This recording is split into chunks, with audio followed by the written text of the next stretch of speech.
dear student, myself Dr. Bhavesh. Today we discuss about ये तो बेटा हम जो पढ़ा दिए थे आपको प्लाज्मिड वेक्टर, ठीक है। ये प्लाज्मिड वेक्टर हम आपको ऑलरेडी हम उसके बारे में बता दिए थे, क्लोरीन वेक्टर कौन सा साइड क्या है। फिर भी आज हमको कुछ ट्रिक्स बता दे रहे हैं कि आप कैसे ये चीज को याद रख पाओगे, कहाँ पे उसका रेस्ट्रिक्शन एंडोन्यूक्लियस है।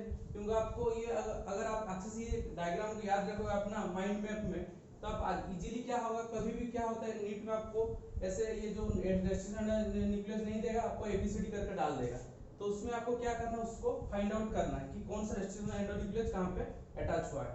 तो आपको इसलिए मैं एक ट्रिक्स बता दे रहा हूँ कैसे आप इजीली याद रख पाएंगे, ठीक है। ये चीज को देखिए, एम्पिसिलिन रेजिस्टेंस और टेट्रासाइक्लिन रेजिस्टेंस ये क्या है आपका, ये तो आपको ऑलरेडी मतलब उसका जो सिलेक्टेबल मार्कर है आपको पता है। तो ये चीज को हम कैसे याद रखेंगे उसका ट्रिक्स मैं आपको बता दे रहा हूँ, ठीक है।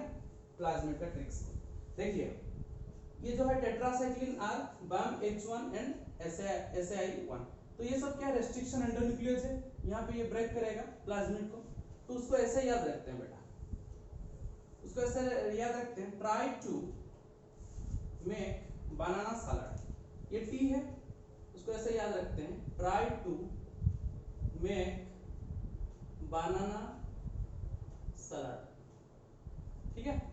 तो ये हो गया क्या आपका, टी हो गया ट्राई टू मेक बनाना, ये बी आ गया बनाना, बाम H1, ये आपका क्या हो गया बनाना सलाड, ऐसे I1 बनाना सलाड, ठीक है।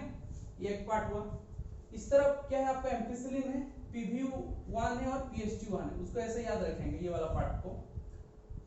P जो आपको PST है, PST1 उसको याद रखेंगे, PT टीचर जो स्कूल PT टीचर होते हैं, PT teacher called Amar and Piu, किसको कॉल्ड करेंगे, PT teacher called Amar and Piu, ठीक। अमर और पीयू को कौन, PT टीचर कॉल्ड करेंगे। तो ये आपका हो गया अमर एंड पीयू, पीयू जो पीयू हो गया, PT teacher called Amar and Piu, ये एक पार्ट हो गया। ये वाला पार्ट कैसे हम याद रखेंगे, ये वाला पार्ट हिंट 3 और इको R1 को इधर पे देखिए आपका क्ले 1 हुआ है, क्ले 1 उसका मतलब क्या है आपका, क्लास 1 में इको R1 के सेक्शन ई में, क्लास 1 का सेक्शन ई में हिंदी पढ़ाया जाता है, ठीक है। क्लास 1 का सेक्शन ई में क्या पढ़ाया जाता है, हिंदी पढ़ाया जाता है, उसको ऐसे करके आप याद रखो।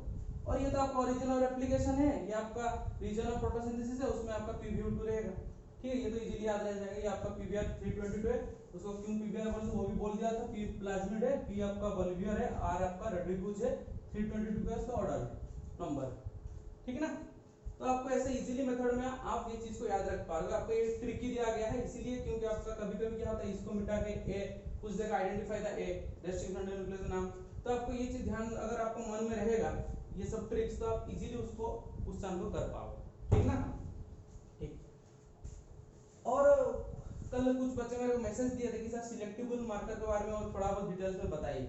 तो सिलेक्टेबल मार्कर को मैं बताने से पहले आपको ये चीज जानना पड़ेगा कि सिलेक्टेबल मार्कर जो है PBr 322 में क्या है, एम्पिसिलिन है, टेट्रासाइक्लिन, ये क्या है बेटा, एंटीबायोटिक्स है। जैसे आपको बहुत सारे एंटीबायोटिक्स है, ampicillin, tetracycline, streptomycin, chloramphenicol, amoxicillin, जैसे हमारे डेंटल ट्रीटमेंट में एमोक्सिसिलिन दिया जाता है, सेफेस्ट एंटीबायोटिक्स, एम्पिसिलिन, टेट्रासाइक्लिन, आपका ये सब एंटीबायोटिक्स दिया जा रहा है, हाँ कि नहीं।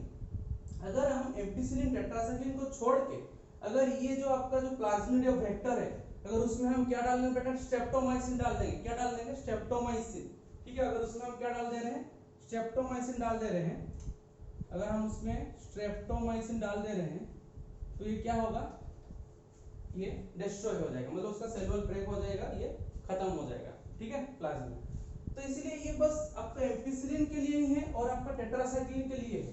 क्यों है, इसलिए क्योंकि इसीलिए दिया गया है क्योंकि हम उसको क्या कर सकते हैं, निशाना बना सकते हैं। कैसे बना सकते हैं निशाना, देखिए अगर आपका ये दो ऐसे में ग्लास जार ले, मतलब उसको कल्चर मीडिया में ले रहा हूं, एक में हम एम्पिसिलिन रखे हैं और एक में हम टेट्रासाइक्लिन रखे हैं।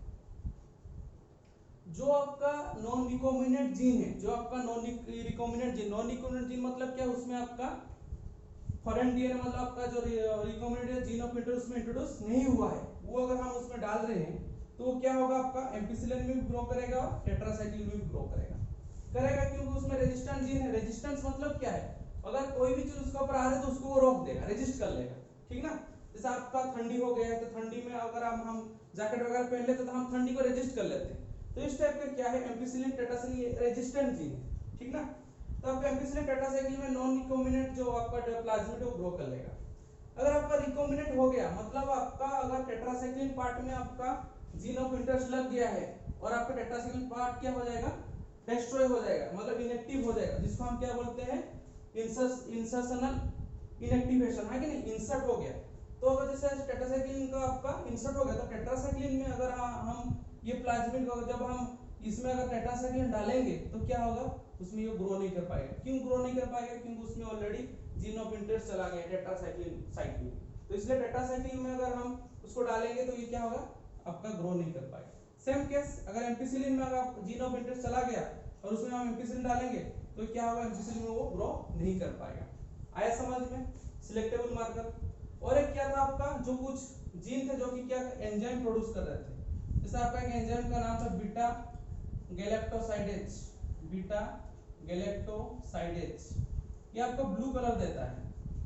तो जब आपका ये कब देता है ब्लू कलर, जब आपका नॉन रिकॉम्बिनेंट रहता है, जब आपका नॉन रिकॉम्बिनेंट रहेगा, मतलब आपका रिकॉम्बिनेंट डीएनए जो आपका फॉरेन डीएनए और जीन ऑफ इंटरेस्ट जब अटैच नहीं होगा तब उसको नॉन रिकॉम्बिनेंट बोलते हैं। जब नॉन रिकॉम्बिनेंट रहेगा तब क्या होगा, आपका जो बैक्टीरिया के कल्चर में वो आपको ब्लू कलर दिखाई देगा।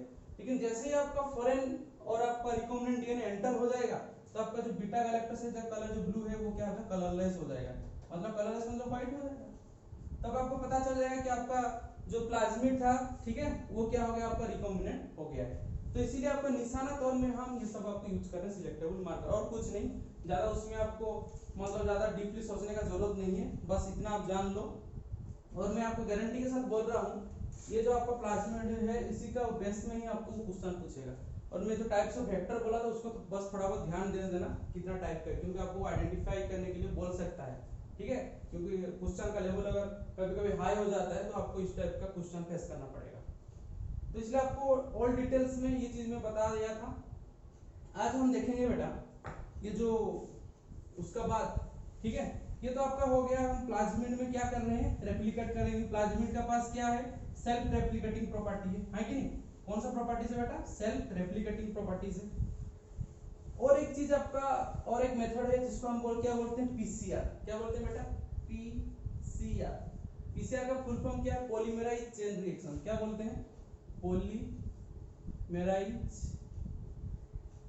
और पॉलीमरेज चेन रिएक्शन। तो पॉली मींस क्या है, पॉली मींस बहुत सारा है कि पॉली नंबर, बहुत सारा नंबर रहेगा। तो ये जो आपका जो पॉलीमरेज चेन रिएक्शन है, ठीक है, जो आपका जो पॉलीमरेज चेन रिएक्शन है, ये जो आपको साइंटिस्ट दिए थे 1983 में दिए थे, ठीक है, साइंटिस्ट 1983 में दिए थे। और साइंटिस्ट का नाम क्या है बेटा, साइंटिस्ट का नाम है आपका केरी मुलिस। क्या नाम है आपका, केरी मुलिस साइंटिस्ट का नाम है, ठीक है, केरी मुलिस दिए थे आपका 1983 में। अगर आप ये चीज को याद रख पा रहे हो तो सही है, नहीं भी रख पा रहे तो कोई प्रॉब्लम नहीं। तो साइंटिस्ट दिए थे केरी मुलिस, उसी साल में उनको क्या होता, नोबेल प्राइज मिल गया था पीसीआर टेक्निक की वजह से, केरी मुलिस। तो आपको ये जो साइंटिस्ट जो केरी मुलिस दिए थे, ये कैसा प्रोसेस था पॉलीमरेज चेन रिएक्शन, देखो अगर आपका एक डीएनए, आपका ये डीएनए दो स्ट्रैंड है, डीएनए का ये एक स्ट्रैंड है, ये एक स्ट्रैंड है, दो स्ट्रैंड को अगर हम ब्रेक कर रहे हैं, दो स्ट्रैंड को अगर हम ब्रेक कर रहे हैं तो कौन सा बॉन्ड ब्रेक होगा, आपका जो डीएनए जो स्ट्रैंड है, हम दो स्ट्रैंड को क्या कर रहे हैं, ब्रेक कर रहे हैं। दो स्ट्रैंड जब ब्रेक होगा तो आपका कौन सा बॉन्ड ब्रेक होगा, हाइड्रोजन बॉन्ड ब्रेक होगा, है कि नहीं। तो हाइड्रोजन बॉन्ड जो आपका ब्रेक हो रहा है, तो हाइड्रोजन बॉन्ड्स ब्रेक करने के लिए आपको बहुत हाई टेम्परेचर चाहिए। क्या चाहिए, बहुत हाई टेम्परेचर चाहिए। तो आपकी जो डीएनए जो है, ये जो आप अगर आपका डीएनए है जिसमें आपका हाइड्रोजन बॉन्ड्स लगा हुआ है, ठीक है, उसको ब्रेक करने के लिए हमको क्या चाहिए, हाई टेम्परेचर चाहिए। तो ये जो हाई टेम्परेचर, जो कितना हाई टेम्परेचर चाहिए, 90 to 95 डिग्री टेम्परेचर चाहिए हमको। और जब ब्रेक होगा क्या होगा बेटा, हाइड्रोजन बॉन्ड ब्रेक होगा। तो हाइड्रोजन बॉन्ड जब ब्रेक होगा उसको हम क्या बोलते हैं, उसको हम बोलते हैं डीनेचुरेशन। क्या बोलते हैं, डीनेचुरेशन बोलते हैं वाला स्टेप। आफ्टर डीनेचुरेशन आपका ऐसे फॉर्म हो जाएगा, ब्रेक हो गया, दो बॉन्ड है कि नहीं, मतलब डीएनए का 2 स्ट्रैंड ब्रेक हो गया, इस तरह वैसा आपका हो गया हाइड्रोजन बॉन्ड। तो इसमें क्या होता है आपका आरएनए का न्यूक्लियोटाइड लगेगा, आरएनए का क्या लगेगा, न्यूक्लियोटाइड लगेगा, जो कि किसका काम करेगा, प्राइमर का। किसका काम करेगा बेटा, प्राइमर। तो इधर अगर 5 डेज है, इधर क्या है 3 डेज, इधर अगर आपका 3 डेज है, इधर क्या आपका 5 डेज। ठीक, क्लियर, क्योंकि वो आपका अल्टरनेट टेम्पलेट होता है। तो जहां पे आपका 3 डेज होगा, जहां पे आपका 3 डेज होगा, ये चीज को ध्यान देना, जहां पे आपका 3 डेज होगा वहां पे क्या रहेगा, वहां पे आपका प्राइमर लगेगा। इधर 3 डेज इस तरफ है, इधर 3 डेज इधर है, इधर पे आपको क्या लगेगा, प्राइमर लगेगा। ठीक है, क्या लगेगा, प्राइमर लगेगा। तो प्राइमर जो 3 डेज एंड में लगा हुआ है, ये प्राइमर में भी क्या है आपका, इधर आपका रहेगा 5 डेज, इधर रहेगा आपका 3 डेज। सेम केस इधर रहेगा आपका 5 डेज, इधर रहेगा आपका 3 डेज। समझ में आ रहा है कैसे हम पीसीआर कर रहे हैं। पहले हम डीनेचुरेशन किए, टेम्परेचर 90 टू 95 डिग्री, आपका हाइड्रोजन बॉन्ड ब्रेक हुआ, 2 स्ट्रैंड आपका हो गया, एक 5 डेज 3 डेज एंड और एक 3 डेज 5 डेज एंड। उसमें हम क्या लगा दिए बेटा, आरएनए का न्यूक्लियोटाइड, जो कि क्या है आपका प्राइमर है। ये प्राइमर को जब हम लगा दिए, कहां पे, कौन सा एंड में लगाए, 3 डेज एंड, और एक का भी 3 डेज एंड में हम लगाए प्राइमर को। तो जैसे ही लगा देंगे तो वो जो प्राइमर लगाएंगे, प्राइमर कौन सा प्राइमर, उसका अपोजिट स्ट्रैंड वाला प्राइमर लगेगा। तो 3 डेज में ये 5 डेज, ये आपका 3 डेज। लेकिन प्राइमर कहां पे लगेगा आपका, जो आपका पेरेंट है उसी का 3 डेज एंड में ही लगेगा प्राइमर। ये चीज को ध्यान देना, पिछले साल ये आपको क्वेश्चन पूछा है कि आप जो प्राइमर लगाते हैं स्ट्रैंड का कौन सा एंड में लगाते हैं, 3 डेज एंड में लगाते हैं। ठीक है, ये 3 डेज एंड, ये भी आपका 3 डेज एंड, ये आपका प्राइमर लगा रहे हैं न्यूक्लियोटाइड का। तो जैसे आपका लगेगा जो 3 डेज जो पार्ट है उसी से ही आपका एक्सटेंड होगा, इसी से आपका क्या होगा, एक्सटेंड होगा। ठीक है, इससे आपका क्या होगा, एक्सटेंड होगा। तो जैसे ही एक्सटेंड होगा आपका ऐसे क्या होगा, जब आपका एक्सटेंड हो रहा है तो ऐसे 2 स्ट्रैंड बन जाएगा, है कि नहीं, क्योंकि ये आपका 2 हो गया, ये आपका 2 हो गया, तो 2 स्ट्रैंड बन गया। तो जैसे आपका 2 स्ट्रैंड बन गया, इसमें भी आपका थोड़ा ये जो आपका प्रोसेस होता है डीनेचुरेशन के बाद, ये जो आपका प्रोसेस है उसको हम क्या बोलते हैं, एनेलिंग बोलते हैं। क्या बोलते हैं, एनेलिंग। तो एनेलिंग के लिए ज्यादा टेम्परेचर नहीं चाहिए आपको, 50 डिग्री से 60 डिग्री टेम्परेचर चाहिए। ठीक है, 50 से 60। लेकिन जो हम लास्ट का जो स्टेप करते हैं, ये अगर हो गया स्टेप 1, ये हो गया स्टेप 2, ये आपका हो गया स्टेप 3। जब हम स्टेप 3 में चलते हैं तब क्या होता है, थोड़ा ये मतलब टेम्परेचर ये ज्यादा जरूरत है उसको, थर्मोस्टेबल। थर्मोस्टेबल क्या होता है, ये थोड़ा ज्यादा थर्मोस्टेबल ये प्रॉपर्टी चाहते हैं। तो थर्मोस्टेबल इस चीज को ये करने के लिए हम क्या करते हैं, बैक्टीरिया से, ठीक है, थर्मोस्टेबल बैक्टीरिया से हम वो चीज को रिलीज करते हैं। ठीक है, जिसको हम क्या बोलते हैं, टैग पॉलीमरेज। क्या बोलते हैं, टैग पॉलीमरेज बोलते हैं। तो जो टैग पॉलीमरेज हम ऑब्टेन करते हैं और टैग पॉलीमरेज यहाँ पे यूज करते हैं। ठीक है, टैग पॉलीमरेज जैसे ही हम यूज करेंगे, और ये इसका टेम्परेचर कितना रहता है बेटा, 72 टू 75, लेकिन हम अप्रोक्सीमेटली 72 लेते हैं। कितना लेते हैं, 72 डिग्री लेते हैं। तो जो थर्मोस्टेबल होने के लिए हम क्या यूज करें बेटा, टैग पॉलीमरेज। तो आपका जो टैग पॉलीमरेज है ये कहां से आया है, टैग पॉलीमरेज ये आपका है थर्मस एक्वाटिकस से आया है। कहां से आया है, कौन सा बैक्टीरिया, क्वेश्चन आपको पूछा है प्रीवियस ईयर में, ये कहां से आया है आपका, थर्मस एक्वाटिकस से आया है, बैक्टीरिया से। थर्मस एक्वाटिकस से आपको क्या आया है बेटा, टैग पॉलीमरेज आया है। तो टैग पॉलीमरेज को यूज करके 72 डिग्री सेल्सियस हम क्या कर रहे हैं, ये वाला स्टेप जो है उसको हम बोलते हैं एक्सटेंशन। क्या बोलते हैं, एक्सटेंशन। तो 3 स्टेप्स आपको हो गया। पहला स्टेप डीनेचुरेशन, सेकंड स्टेप आपका क्या हो गया, एनेलिंग, थर्ड स्टेप आपका क्या हो गया, एक्सटेंशन। ठीक, तो आपका 3 स्टेप हो गया पीसीआर का। तो देखिए हम स्टार्ट कर रहे थे एक डीएनए से, एक डीएनए स्ट्रैंड से, हुआ कितना आपका 2 हो गया, ये एक स्ट्रैंड हो गया, ये एक स्ट्रैंड हो गया, 2 स्ट्रैंड आपको मिल गया। एक से आपको कितना मिल जा रहा है, 2 स्ट्रैंड मिल जा रहा है। ठीक ना, तो आपका ये प्रोसेस से क्या होता है, पीसीआर होता है, जो कि आपका एम्प्लीफिकेशन करता है, मतलब नंबर ऑफ कॉपीज नंबर को बढ़ाता है। किसको बढ़ाता है, कॉपीज नंबर को बढ़ाता है। ऐसे ही तो आपका प्लाज्मिड कॉपी नंबर करता है, लेकिन ये आपका अलग और एक मेथड है। ठीक है, जिसको हम क्या बोलते हैं, पीसीआर और एम्प्लीफिकेशन मेथड भी बोलते हैं। पीसीआर और क्या बोलते हैं, एम्प्लीफिकेशन। साइंटिस्ट दिए थे केरी मुलिस दिए थे। ठीक, तो उसको हम और क्या लिख सकते हैं, एम्प्लीफिकेशन मेथड लिखेंगे। क्या लिखेंगे बेटा, एम्प्लीफिकेशन मेथड। ठीक हुआ, क्लियर, ये आपका पीसीआर हो गया। लेकिन कुछ मेथड ऐसा है कि आपको वेक्टर का जरूरत नहीं है, प्लाज्मिड का जरूरत नहीं है, आपका जीन ऑफ इंटर ऐसे ही होस्ट सेल में एंटर हो जाएगा।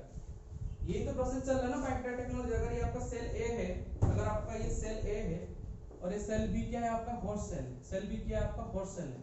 अब सेल ए से जीन ऑफ इंटरेस्ट लेके आप कहां पे डाल रहे हैं, सेल बी में। हो सकता है सेल बी बैक्टीरियल सेल, हो सकता है प्लांट सेल, हो सकता है आपका एनिमल सेल, लेकिन आपका जीन ऑफ इंटरेस्ट लेके आप बी में डाल रहे हो। यही तो है आपका बायोटेक्नोलॉजी, सिंपल लैंग्वेज में अगर हम बात करेंगे।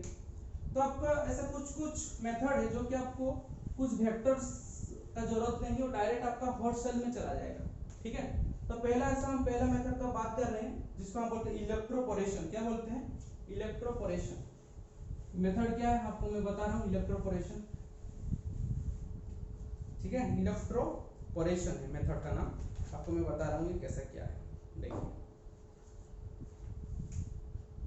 पहला ये हम लिख रहे हैं वेक्टर लेस मेथड, मतलब विदाउट वेक्टर यूज करके हम कैसे जीन ऑफ इंटरेस्ट को होस्ट सेल में डाल पाएंगे।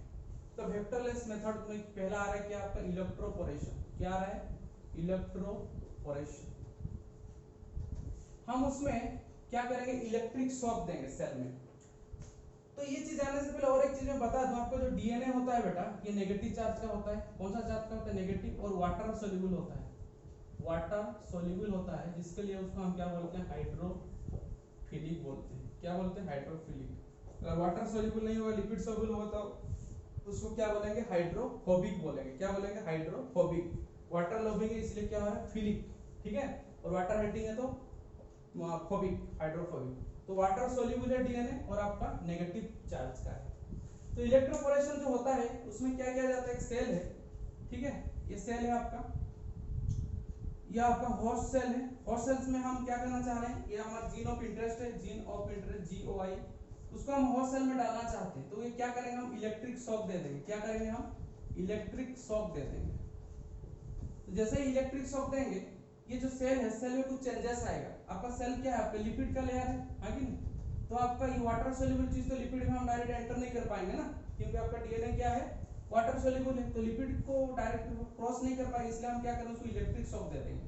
तो जैसे ही कोई भी चीज अगर इलेक्ट्रिक शॉक दिया जाएगा तो उसका क्या है, उसको जो सेल है वो थोड़ा बहुत चेंजेस आ जाएगा, पोरस आ जाएगा उसमें, है कि नहीं, पोरोसिटी आ जाएगा, मतलब थोड़ा ये हो जाएगा, उसका जो स्ट्रेंथ है वो घट जाएगा। तो जैसे ये घट जाएगा, उसमें क्या है, ट्रांजिएंट पोर क्रिएट होगा। क्या क्रिएट होगा बेटा, ट्रांजिएंट पोर, उसको हम बोलते हैं ट्रांजिएंट पोर क्रिएट होगा। तो ट्रांजिएंट पोर जो क्रिएट होगा, तो ट्रांजिएंट पोर मतलब क्या है, ट्रांजिएंट मतलब कुछ कम टाइम के लिए, मतलब थोड़ी बहुत टाइम के लिए ऐसे पोर क्रिएट होगा, जिसको हम क्या बोलते हैं, ट्रांजिएंट पोर। तो ये ट्रांजिएंट पोर से क्रिएट होगा, मतलब छेद जो बोलते हैं, छेद, ठीक है, क्रिएट हो जाएगा। तो आपको इजीली क्या होगा, जीन ऑफ इंटरेस्ट उसमें क्रॉस करके आपका साइटोप्लाज्म में पहुंच जाएगा होस्ट। तो ये एक पहला मेथड हो गया आपका इलेक्ट्रोपोरेशन, आपको बुक में दिया हुआ है, उसमें पढ़ लेना, ठीक है। हम मतलब वेक्टर को यूज नहीं करके और क्या क्या मेथड फॉलो कर सकते हैं। एक हो गया आपका इलेक्ट्रोपोरेशन, और एक आपका है जिसको हम क्या बोलते हैं, जिसको हम बोलते हैं कॉम्पिटेंट मेथड। क्या बोलते हैं, कॉम्पिटेंट मेथड। ये क्या है बेटा, कॉम्पिटेंट मेथड, ठीक है। एक हो गया आपका इलेक्ट्रोपोरेशन, जिसमें हम इलेक्ट्रिक शॉक दे रहे हैं, और एक आपका कॉम्पिटेंट मेथड और आपका कॉम्पिटेंट होस्ट, ठीक है। कॉम्पिटेंट मेथड बोल सकते हैं, नहीं तो कॉम्पिटेंट होस्ट भी बोल सकते हैं। तो कॉम्पिटेंट होस्ट में क्या हो रहा है, इस तरफ देखिए, उसमें हम कैल्शियम क्लोराइड यूज करेंगे। क्या यूज करेंगे, कैल्शियम क्लोराइड, CaCl2। कैल्शियम में आपका Ca2 अगर ये आयनाइजेशन होगा कैल्शियम क्लोराइड, तो ये क्या होगा, आपका Ca2+ होगा। ये आपका क्या है, डाइवेलेंट है, ठीक है। डाइवेलेंट, ये क्या आपका कैटायन है, डाइवेलेंट कैटायन है, तो ये पॉजिटिव चार्ज का है। और आपका डीएनए कौन सा चार्ज का था बेटा, नेगेटिव चार्ज का था। तो आपका सेल में अगर हम कैल्शियम क्लोराइड को अटैच कर लेंगे तो क्या होगा, आपका सेल में पॉजिटिव नेगेटिव चार्ज जो क्रिएट होगा, उसका वजह से सेल वॉल क्या होगा, वीक हो जाएगा। तो सेल वॉल जैसे वीक हो जाएगा, ठीक है, और सेल मेम्ब्रेन जो भी आपको फॉस्फोलिपिड क्या हो जाएगा, आपका वीक हो जाएगा। तो जैसे वीक हो जाएगा, इजीली आपका जीन ऑफ इंटरेस्ट उसमें चले जाएगा, और ये उसमें क्या है, पोर सब क्रिएट हो जाएगा। पोर का थ्रू में क्या होगा, आपका जीन ऑफ इंटरेस्ट चला जाएगा साइटोप्लाज्म में। आया समझ में। तो कैल्शियम क्लोराइड मेथड को हम क्या लेते हैं, क्या बोलते हैं, कॉम्पिटेंट होस्ट मेथड बोलते हैं। क्या बोलते हैं बेटा, कॉम्पिटेंट होस्ट मेथड बोलते हैं। एक होगा इलेक्ट्रोपोरेशन, जिसमें इलेक्ट्रिक शॉक दे रहे हैं, और एक आपका कॉम्पिटेंट होस्ट हो गया, ठीक है। और एक मेथड हो गया आपका, क्या है, ये चीज को ध्यान देना, कॉम्पिटेंट होस्ट में आप क्या यूज करते हैं, कैल्शियम क्लोराइड, जो कि आपका डाइवेलेंट कैटायन है, ये आपका पॉजिटिव चार्ज है, और डीएनए क्या नेगेटिव चार्ज है। तो इसमें आपका रिएक्शन होने के बाद आपका ये जो पोरोसिटी है ट्रांजिएंट पोर के थ्रू में ये आपका साइटोप्लाज्म में एंटर हो जाता है। और एक आपका हीट शॉक मेथड है। क्या है आपका heat shock method? Heat shock method, इसमें क्या है, पहले आप आइस में रखोगे सेल कल्चर जो कर आइस में, फिर आप इसको हीट दोगे, फिर आप उसमें आइस रख दोगे। हीट कितने में दोगे? 42 डिग्री सेल्सियस में दोगे, फिर आप आइस रख दोगे। तो अगर एक सेल को आप ठंडा गरम करोगे तो उसका क्या ऑटोमेटिकली वो ऐसे ही उसका जो ये स्ट्रेंथ था वो ऐसे ही ब्रेक हो जाएगा। तो आप क्या करेंगे, अपना जीन ऑफ इंटरेस्ट को उसमें इजीली इंट्रोड्यूस कर पाओगे, या अगर आपका जीन ऑफ इंटरेस्ट है आप इजीली उसको इंट्रोड्यूस कर पाओगे, है कि नहीं।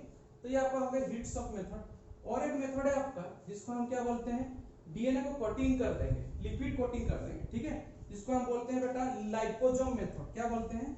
Liposome method. लाइपोसोम मेथड बोलते हैं। मतलब आपका डीएनए को हम क्या करेंगे, जीन ऑफ इंटरेस्ट हम कोटिंग कर देंगे। किसमें कोटिंग करेंगे? लिपिड में। तो लिपिड में कटिंग कर देंगे तो ये आपका जो सेल मेम्ब्रेन है क्या आपका लिपिड क्या रहता है, फॉस्फोलिपिड का। तो इजीली आपका ये सेल मेम्ब्रेन को क्रॉस करके आपका साइटोप्लाज्म तक पहुंच जाएगा। तो ये एक मेथड होगा लिपोसोम मेथड बोलते हैं। तो क्या क्या मेथड हो गया, अगर हम प्लाज्मिड को विदाउट यूज करके क्या क्या कर सकते हैं, इलेक्ट्रोपोरेशन, कॉम्पिटेंट होस्ट, ठीक है। तो कॉम्पिटेंट होस्ट में आपको ये चीज ध्यान देना, कैल्शियम क्लोराइड को यूज किया जाता है। हीट शॉक मेथड, आइस में रखेंगे, फिर हीट करेंगे, फिर आइस में रखेंगे। उसके बाद आपका लाइपोसोम मेथड, क्या करेंगे उसमें लिपिड का कोटिंग कर देंगे, ठीक है, ये चीज हो गया। और भी आपका दो मेन मेथड है, ठीक है, जिसको हम क्या बोलते हैं, एक को बोलते हैं माइक्रो इंजेक्शन और एक को हम क्या बोलेंगे आपको बायोलिस्टिक, और उसको हम बोलते हैं आपका जीन गन, ठीक है, क्या बोलेंगे, जीन गन मेथड। तो बायोलिस्टिक मेथड और आपका जीन गन मेथड होता है। तो पहले देख लेते हैं माइक्रो इंजेक्शन मेथड। कौन सा मेथड देखेंगे? Micro injection method. तो माइक्रो इंजेक्शन मेथड में क्या होता है, नाम से पता चल रहा है, माइक्रो में वो छोटा सा इंजेक्शन का ये रहेगा। जैसे आपका जैसे डॉक्टर लोग इंजेक्ट कर, अगर आपको चाहिए, ठीक है, अगर आप तुरंत आपका बॉडी में उस चीज को क्यूरेबल करना है तो आपको डॉक्टर इंजेक्शन देते हैं। जैसे आपका आईएम रहता है, इंट्रामस्कुलर आईवी रहता है, ठीक है, सबक्यूटेनियस मेथड रहता है, कुटेनियस मेथड रहता है इंजेक्शन। जब आप मेडिकल में पढ़ोगे तो आपको टाइप्स ऑफ कैसे आपको इंजेक्शन दिया जा रहा है, कौन सा डिग्री में दिया जाता है, आईएम 90 डिग्री, आपका आईएम थोड़ा सा चढ़ा करके 45, सबक्यूटेनियस 25, ऐसा आपको सब अलग अलग डिग्री का हिसाब से आपको इंजेक्शन का मेथड सिखाया जाएगा, ठीक है। तो वो तो अलग चीज है, लेकिन ये जो आपका माइक्रो इंजेक्शन है ये क्या है आपका एक ये आपका होता है ना। और एक चीज, ये आपका ऑलरेडी एनिमल सेल में होगा, प्लांट सेल में नहीं हो पाएगा। कहाँ पे होगा ये? ओनली एनिमल सेल में हो सकता है माइक्रो इंजेक्शन। ये चीज को ध्यान रखना, माइक्रो इंजेक्शन होगा आपका एनिमल सेल में, और बायोलिस्टिक और आपका जीन गन मेथड होगा आपका प्लांट सेल में, ठीक है। तो माइक्रो इंजेक्शन में क्या किया जाएगा उसमें, अगर आपका ये होस्ट सेल है, ठीक है, ये आपका होस्ट सेल है, उसमें क्या किया जाएगा, आपका पिपेट, माइक्रो पिपेट यूज किया जाएगा। अब पिपेट आप देखे होंगे, जो आपका पिपेट यूज करते हैं लेबोरेटरी में पिपेट, ठीक है। तो ऐसे बहुत छोटा सा माइक्रो पिपेट है, उसमें ऐसे बहुत स्मॉल नीडल रहता है, माइक्रो नीडल रहता है, ठीक है। उसका साथ साथ हम क्या करेंगे, उसको डायरेक्ट हम एंटर कर देंगे, ठीक है, डायरेक्ट हम एंटर कर देंगे। कहाँ पे एंटर करेंगे? होस्ट सेल में, ठीक है, उसको इंजेक्ट कर देंगे। तो इसी को हम क्या बोलते हैं बेटा, माइक्रो इंजेक्शन मेथड बोलते हैं। क्या बोलते हैं? माइक्रो इंजेक्शन मेथड बोलते हैं। आया समझ में? उसमें और कुछ जानने की जरूरत नहीं, बस इतना जानो कि micro injection method animal cell में यूज होता है। क्यों ये आपका प्लांट सेल में क्यों नहीं? क्योंकि उसका नीडल रहता है बहुत सॉफ्ट रहता है। अब प्लांट सेल का सेल वॉल आप जानते हैं, सेलुलर एक बहुत रिजिड स्ट्रक्चर है, लेकिन आपका एनिमल सेल का क्या होता है, सेल वॉल तो नहीं होता है, सेल मेम्ब्रेन होता है। सेल मेम्ब्रेन क्या है आपका, बहुत ललचीपन है, मतलब बहुत सॉफ्टनेस रहता है, ठीक है, फॉस्फोलिपिड का, इसीलिए इजीली ये उसमें क्रॉस हो जाएगा माइक्रो इंजेक्शन। और ये आपको ओनली एनिमल सेल के लिए एप्लीकेबल है। और प्लांट सेल में हम क्या यूज कर रहे हैं, बायोलिस्टिक, ठीक है, बायोलिस्टिक्स और जीन गन। नाम सुनते आपको लगता होगा कि ऐसा कुछ गन होगा, उसमें हम डाल रहे हैं और चले जा रहे हैं, ऐसा नहीं। आपके जो जीन गन मेथड है ये क्या है आपका, इस टाइप का कुछ रहता है, ठीक है, उसमें आपका क्या मान के चलिए, आप इधर कल्चर कर रहे हैं, आप बैक्टीरिया का सेल जो भी आप रखे हैं, जो भी सेल आपका है होस्ट सेल, इसमें आपका इतना स्पीड से बोम्बार्डमेंट हो रहा है, ठीक है, इतना स्पीड में बोम्बार्डमेंट करोगे तो ये क्या करेगा, उसका सेल में, ये अगर उसका सेल है, सेल का जो न्यूक्लियस है, न्यूक्लियस तक ये चीज आपका चले जाएगा, इतना स्पीड में आप बोम्बार्डमेंट करोगे, ठीक है। और ये बोम्बार्ड करोगे जो डीएनए पार्टिकल से बोम्बार्डमेंट कर रहे हो, क्योंकि हमको क्या डालना है, डीएनए ही डालना है। इसमें भी आपका डीएनए का जीन ऑफ इंटरेस्ट रहेगा, ठीक है। माइक्रो इंजेक्शन में भी हम जो डाल रहे क्या है आपका जीन ऑफ इंटरेस्ट को डाल रहे हैं। जीन ऑफ इंटरेस्ट हमने क्या ले डीएनए है आगे जो सुटेबल डीएनए जो कि यहाँ पे जाने के बाद कुछ अच्छा रिजल्ट देगा। तो ये इसमें भी अगर आप जो बोम्बार्डमेंट कर रहे हो किसमें बायोलॉजिस्टिक और जीन गन मेथड में, तो जब आप बोम्बार्डमेंट कर रहे हो, ठीक है, जीन गन मेथड में, तब इतना स्पीड में आप बोम्बार्डमेंट कर रहे हो कि वो क्या है उसका सेल वॉल को क्रॉस, सेल मेम्ब्रेन को और सेल वॉल को क्रॉस करके कहां पे चला जाएगा, न्यूक्लियस का अंदर तक चले जाएगा। ये पूरा आपका न्यूक्लियस तक जाएगा, ठीक है, जीन गन मेथड। तो ये कभी भी पूछता है कि which method applicable in plant cell, और ये जो प्लांट सेल एप्लीकेबल होने के बाद ये प्लांट सेल का कहां कितना मतलब कितना ये तक जाता है, कौन सा ऑर्गेनेल में जाकर टच करेगा, ये आपका कहां तक चले जाएगा, न्यूक्लियस का अंदर तक चले जाएगा, ठीक। जाकर डायरेक्ट वहां पे आपका जो जीन ऑफ इंटरेस्ट है उसको वहां पे डाल के वो रेप्लिकेट होते रहेगा। और इसमें जो कोटिंग दिया जाता है, ठीक है, ये जो डीएनए में जो आपको कोटिंग दिया जाएगा, डीएनए में क्या दिया जाएगा आपका कोटिंग दिया जाएगा। किसका कोटिंग दिया जाएगा, गोल्ड का कोटिंग दिया जाएगा और टंगस्टन का। ये चीज को ध्यान देना, किसका कोटिंग दिया जाएगा, गोल्ड और टंगस्टन का कोटिंग दिया जाएगा। तो गोल्ड और टंगस्टन को कोटिंग के साथ हम जीन ऑफ इंटरेस्ट को कहां पे डालेंगे, न्यूक्लियस में डालेंगे। तो ये जो मेथड है उसको हम क्या बोलते हैं बेटा, बायोलॉजिस्टिक और जीन गन मेथड है, ठीक है। तो ये सब चीज आपको दिमाग में होना चाहिए, ठीक है। अब आप एनसीईआरटी बुक को रीडिंग करो और जो भी डाउट है आप मेरे को मैसेज करो, ठीक है, उसके रिगार्डिंग। और उसके बाद हम क्या पढ़ेंगे, बायोरिएक्टर पढ़ेंगे, कैसे हम एक कमर्शियल लार्ज स्केल में उसको मतलब प्रोड्यूस कर सके और कैसे उसका हाइजीनिक मेंटेन कर पाएंगे, डाउनस्ट्रीम प्रोसेसिंग पढ़ेंगे, ठीक है। तो दो में जो आपका पार्ट है उसके बाद ही हम नेक्स्ट क्लास में हम देखेंगे। तो ये चीज आपको अच्छे से समझ में आया होगा, क्योंकि हम बहुत इजी में वे में आपको बता रहे हैं, ठीक है। और इसमें क्या है, बहुत आपको एनसीईआरटी बुक में कभी-कभी ऐसा कुछ सेंटेंस लिख दिया आप कंफ्यूज हो जाएंगे, तो इसलिए हम बहुत आपको इजीली में समझा रहे हैं कि ऐसा ऐसा बस हो रहा है, आप ये चीज को आपको ध्यान देना है। कहां पे माइक्रो इंजेक्शन होगा, एनिमल सेल, बायोलॉजिस्टिक जीन कहां पे होगा, आपका प्लांट सेल में होगा, ठीक है। तो ये बेसिक पॉइंट आपको बस दिमाग में होना चाहिए, ठीक। तो आप अच्छे से उसको पढ़िए। बायोटेक्नोलॉजी में आपको 3-4 क्वेश्चन आएगा नीट से, इसलिए उसको लाइन में लेना पढ़ते रहिए। जो भी आपका डाउट है आप मेरे को बताइए, ठीक है। Thank you.